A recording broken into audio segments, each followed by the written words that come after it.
The Slumpbuster is a John Barr creation with a little bit of everything. Weight, a touch of flash, some wiggle, and a profile that pushes a fair amount of water. In addition, it's real easy to tie, especially when compared to many of today's streamer patterns. For a hook, a Dai-Riki number 700 in size 8 works well. As always, it's a good idea to mash the barb before you start tying. A large size nickel cone head looks about right for this hook. Insert the point of the hook into the cone, small hole first, and thread it around to behind the hook eye. With the cone in place, get the hook firmly secured in your tying vise. This fly works well with a lot of weight, so I'm going to add some .02 lead-free wire. Plunger-style hackle pliers allow you to get the weight started on the hook shank so there's no waste. To really get the fly down, I'm going to use a full 20 wraps.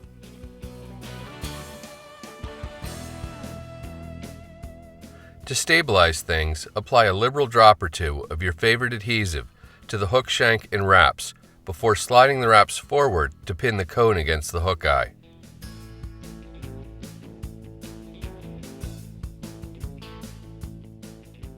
Once you get all the wraps neatly in order, load a bobbin with a nice heavy tying thread. Here I'm using UTC 140 Denier in a brown olive. Start your thread on the hook shank immediately behind the wire and take wraps rearward before snipping or breaking off the tag. Take wraps forward over the weight to further secure it and then build a little thread ramp down to the hook shank. For the fly's rib, I'm going to use brassie-sized Chartreuse Ultra Wire, but the color is entirely up to you. A 10-inch piece is enough for numerous flies. Secure the wire to the near side of the hook shank and take thread wraps, binding it down all the way to the bend. Then, wrap your thread forward to just behind the weight. Snip a 4 to 5 inch length of silver sparkle braid free from the card.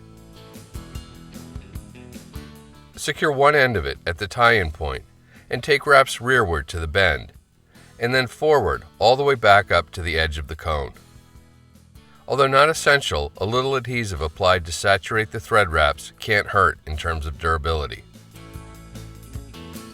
Get hold of the silver braid and start taking slightly overlapping wraps forward up the hook shank, ending at the back edge of the cone. Secure the braid with several tight turns of tying thread and then snip the excess off close.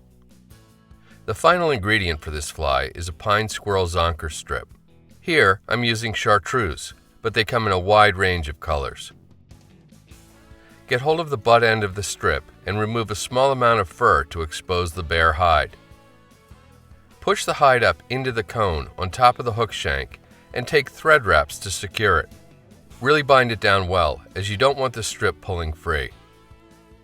Tug on the strip to stretch it rearward, and then wet your fingers to make the fur more manageable. Preen the fur upward so it's at a 90-degree angle to the hide. Part the fur right above the ribbing wire and start making wraps between clumps of fur to secure the strip all the way up the shank. If you can make the wraps fairly even and not bind down too much fur in the process, so much the better. When you reach your tying thread, take wraps to secure the wire really well. You can helicopter to break the wire off if you like, but here I'm just going to use fine point wire cutters. Everybody seems to have their own preference for tail length on these things. I prefer fairly short and will snip the hide off so it's a little more than half a hook shank in length. Once the fur is pulled back, the tail looks a good bit longer. Get hold of the remaining pine-squirrel strip and again remove a small amount of fur.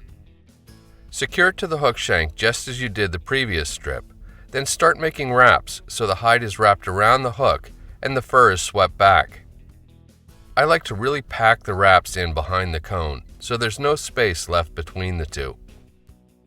You can then secure the strip with a few tight turns of tying thread. Carefully snip the excess strip off close and take a few more thread wraps to make sure everything's seated below the edge of the cone.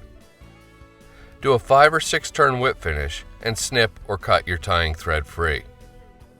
And that's all there is to it. Try them in different sizes, colors, and weights. The Slumpbuster is an absolutely awesome pattern for high, discolored water and has a reputation for catching big fish.